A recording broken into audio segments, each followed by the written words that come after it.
Okay, so I posted last Friday. This is a funny story. I posted last Friday to my Instagram a short little snippet that um I had been thinking about. Okay, I had been thinking about it for a couple of days, probably all week. I had talked to one of my really good friends about it, so it was fresh in my mind. But it was something that I had just been pondering. And Fridays are always kind of busy days because it's days that I really work a lot, and because my boys go to a school, actually even though I homeschool them, they go to an actual place where they have school with other kids that doesn't involve me for 6 hours on Fridays, which is nice. Gives me a lot of time to do some work and get work done.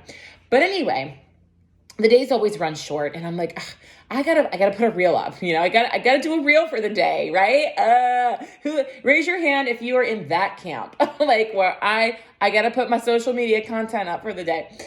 Anyway, no, I do enjoy it, but I was like, oh, what am I gonna do that on? So I start curling my hair. I get ready to start curling my hair, put my makeup on for the day and everything. And I thought to myself, or I was thinking about this concept, this notion of why do we think it has to be all or nothing? Why can't we just take small bits at a time, right?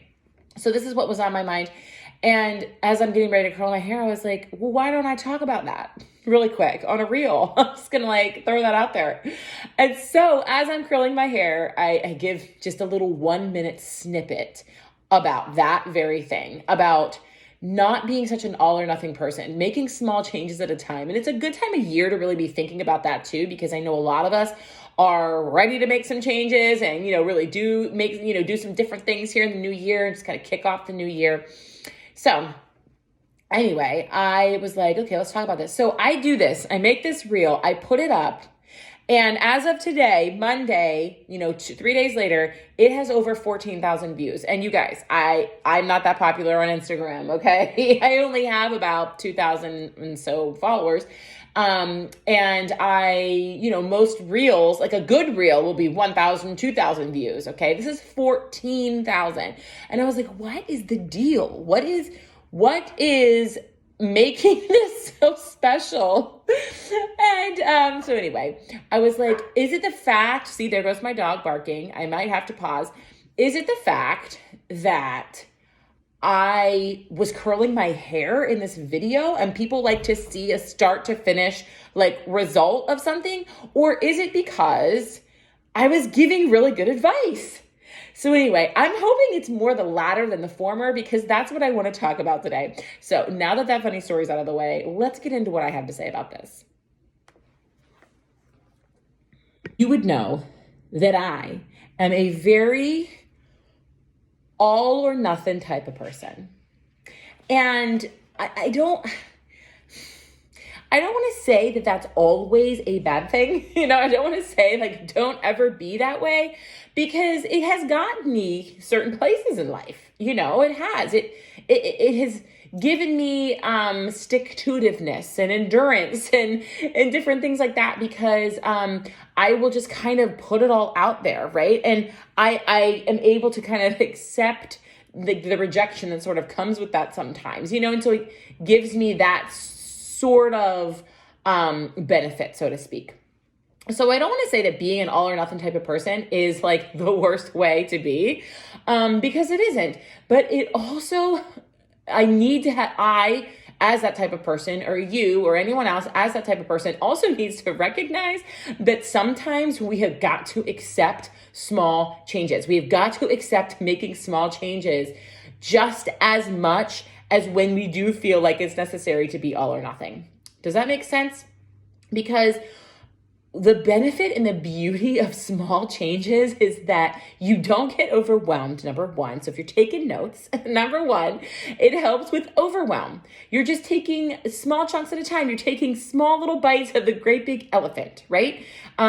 One thing at a time, and completing that. And also in completing those small chunks at a time, you are also feeling a sense of accomplishment as you go, right? So you're kind of reinforcing the good behavior. So it gives you that kind of reinforcement. It allows you to accomplish something. It allows you to not be overwhelmed all at one time, right?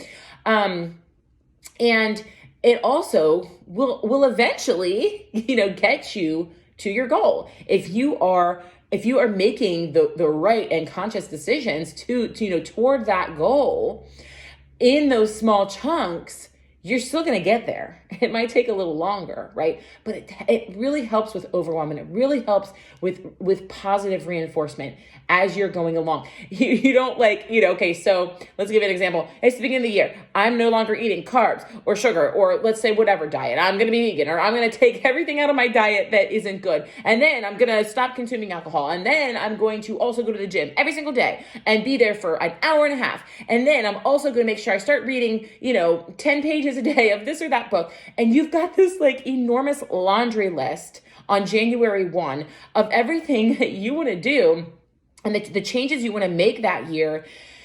And you try to go all in like that at once, and you find yourself after week 2 or 3, failing at it. And you're like, wait, why did I do that? Now, I know I talked about this last week. We did talk about that.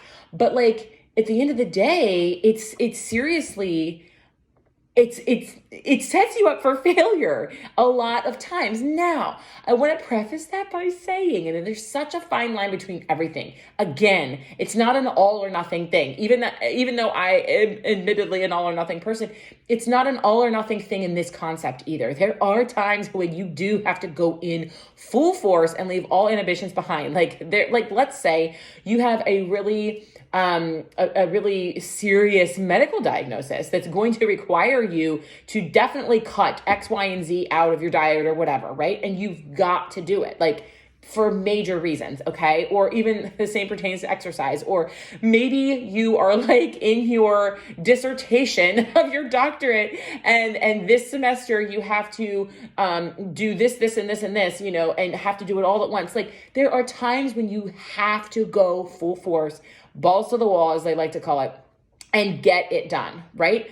But you've got to learn to find that balance. You've got to learn to know when that's necessary and when it's not necessary.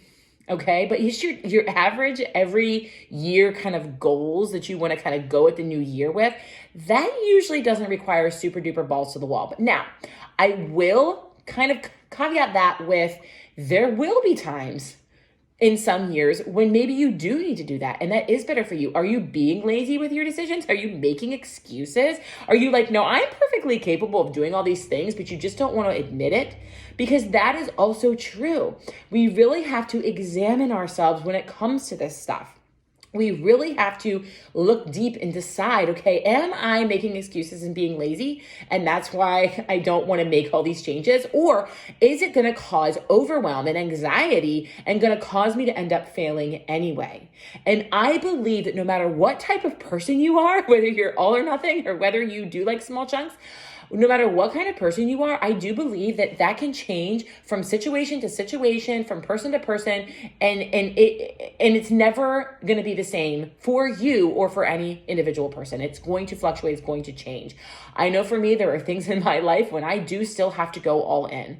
I have to go all in. I have to be very serious about it. One of those things that I'm doing this year is I am reading the Bible. This is actually a really good example. I'm reading the Bible cover to cover for the first time, I'm hoping it only takes a year. I'm setting that goal, but I'm not going to beat myself up if it doesn't end up happening. But one of the reasons why it's an all or nothing thing, and it's something I need to do every day, is because if I do want to get it done within that year, I can't really skip a day. I mean, maybe I could skip a day, okay? But if I get to skipping 2 or 3 days or a whole week, do you realize how much I'm going to have to make up then when I come back to it? I'm going to get overwhelmed in that situation. Does that make sense? So sometimes you have to have your non-negotiables. You have to go all in if it's something like that. Now, I could say to myself, okay, I want to read through the Bible in 2 years. And then I give myself the leeway of being like, okay, I can skip a day here and there and it won't be the end of the world. But it just depends on how important it is to you and how much you really want to put into that specific goal. For me, and reading the Bible in a year, I've always wanted to do it. I've wanted to do it for years and years and years. And so I am really setting that goal for myself. Like, I really want to get it done in a year. So I have been reading the snippet that I need to read every single day. And that is how I have, been doing it, and I've been keeping up with it. And that is really that's all in. That's not one bit at a time. I mean, it's one bit at a time because I'm only reading a chunk here and there, right? But at the same time, I'm not allowing myself to skip a day because I want to get it done.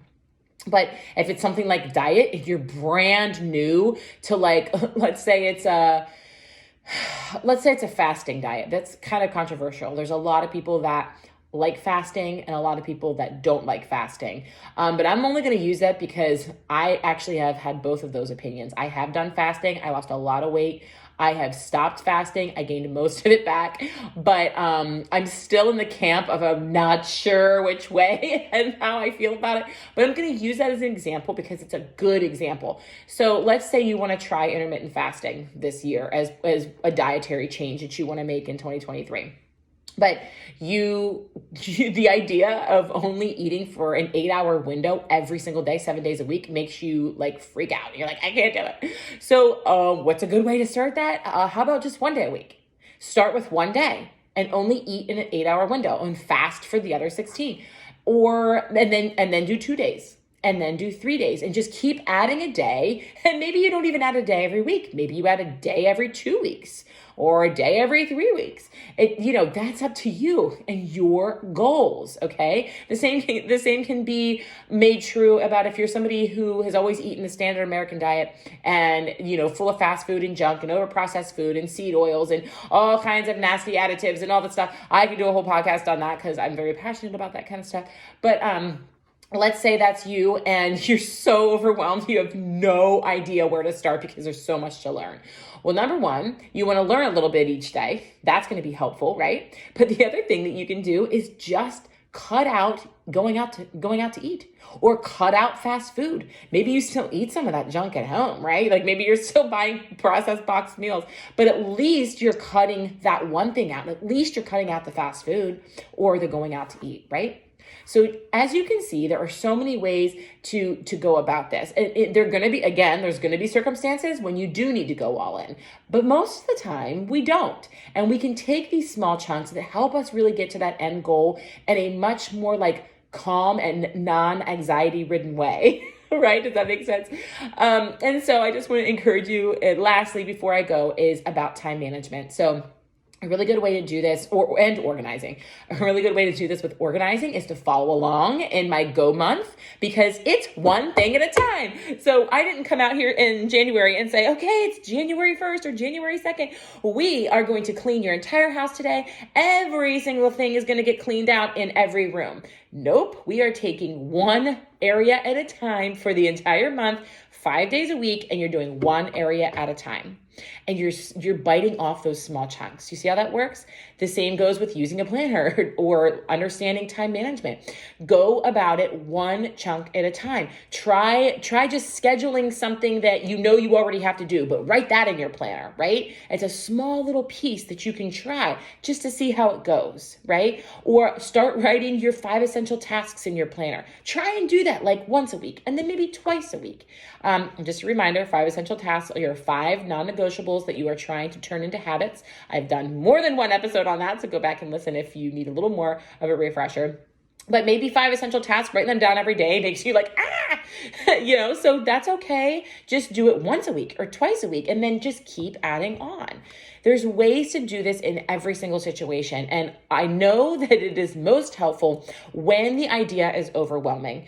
When you have this new habit or this new goal or this new thing that you want to change and it's brand new, you know nothing about it, but you know it's good for you and you want to do it, a lot of times the best time to take this small chunks advice is when that is the case or when you feel super overwhelmed. Because There's really no other way to do it. If you jump into something full force that you're already overwhelmed about, you are only going to get more overwhelmed and end up quitting. And then you've gotten nowhere, right? So I hope that is helpful. I hope this advice is helpful. I hope this episode was helpful. I know it's kind of short and sweet, but that's good. Sometimes we need these, right? But I do thank you so much for listening. And I hope that you can kind of implement this, really search in the goals you want to make. Should I be going all in, or should I just be taking small chunks at a time? Really do some reflection on your own life and your own goals and see what works best for you. But I do hope that you can try to do the small chunks at a time, because I definitely think it's very helpful. Okay, guys, I thank you once again so much for listening, as always, and I hope that you can live your life with passionate gratitude. I'll talk to you next time.